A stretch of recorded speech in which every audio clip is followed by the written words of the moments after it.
I found this little pack of things at the store.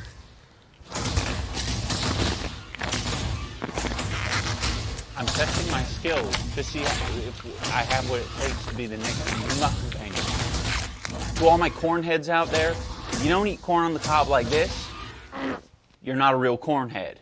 It's actually the most efficient way of eating corn on the cob. They teach it in the SEAL program. Ooh, you a messy girl. Hey guys, welcome back to another episode of idubbbz Explains.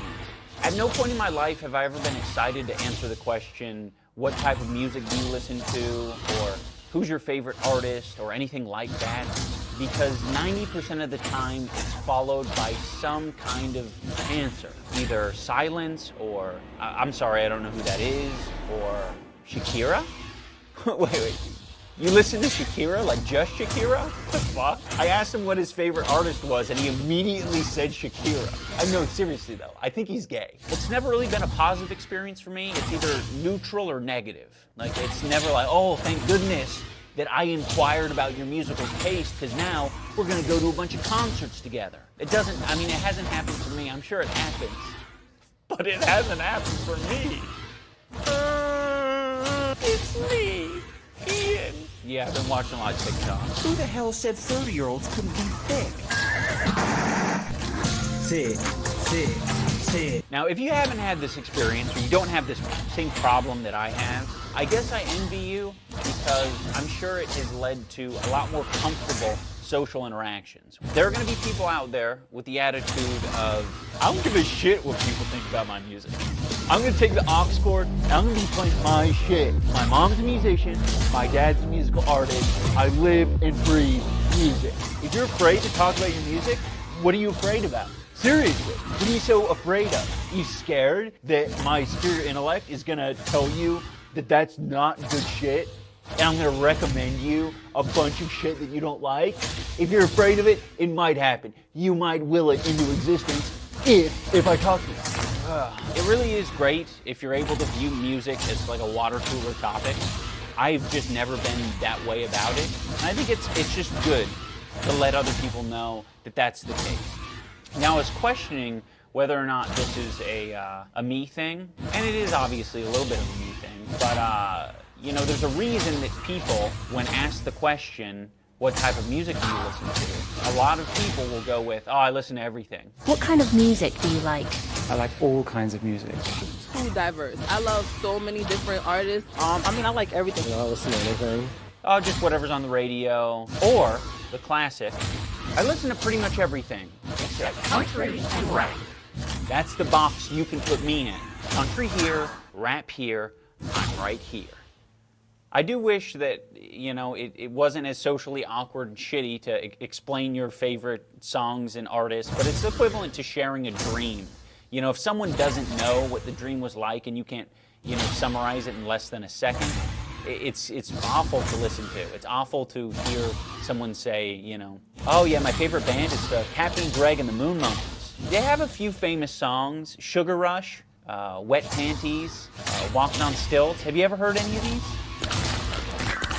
When you ask the question, who's your favorite artist, you're sort of loading the question up to, you know, already assume that someone plays by favorites. Oh, my favorite. Oh, I don't know. My favorite color green. My favorite Pokemon Sanchez. My favorite pizza, Salamando, Charmando pizza. I like Charmando pizza. It's almost like asking, so what political party do you belong to? Answer right, and I'll let you live. But answer wrong, and my claws come out. I know it's not always the case, but it just kind of feels that way. Because a lot of people just are so unreasonably passionate about it. I know that some of you are peeling your face back and you're saying, Ian, no one cares. No one actually cares about this. You're crying over nothing. Well, them not caring is part of the problem because I care more than they care, and that's kind of the point.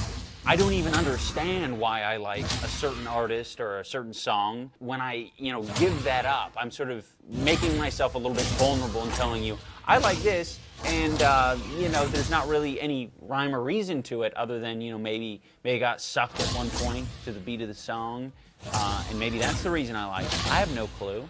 Also, if you ever do genuinely want to know what type of music a person listens to, just be ready to hear more than one answer. Don't isolate the one that you find to be the lamest and use that as their identity.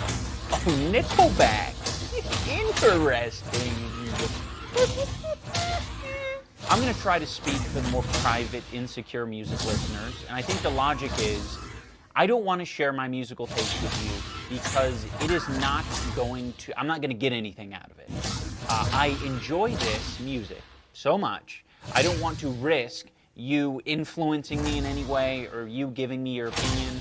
Even if it is going to be a positive opinion, it ain't going to blow my mind. It ain't going to make me more excited than the music I'm already into.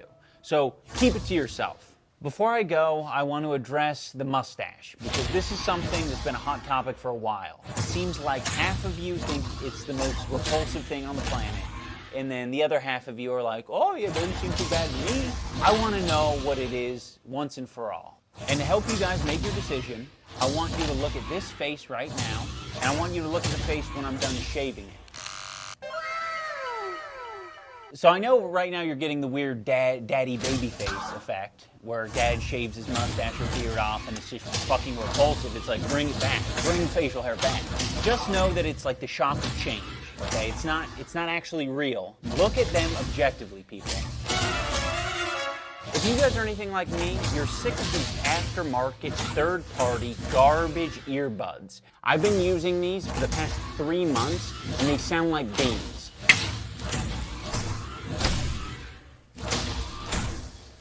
Yeah, not exactly stylish. All right, I'll end the confusion. This video is sponsored by Raycon. I think the best endorsement I have for Raycon's product is I've been using it consistently for a year, and it's still not broken. The audio quality is still the same as the day I bought it. Even if they somehow broke down, I'd be like, oh, I'll just buy another pair because they're cheap enough. I'm rolling around in beans, for Christ's sake. So if that's any indication, they're good earbuds. The new ones come in all these fun little colors. They specifically said in the prompt, say that they're fun colors. They are fun colors. I would go with black, but if you want colors, that's an option. Oh, and they have a new model. It's the E25. It's basically the same except it's more budget friendly. I have a link down in the description. It's 15% off. If you're in the market for earbuds, now's a good time to get them. What's your excuse? You got the COVID stimulus check. Spend it, baby. Who the hell said 30-year-olds couldn't be thick? Thick, thick, thick.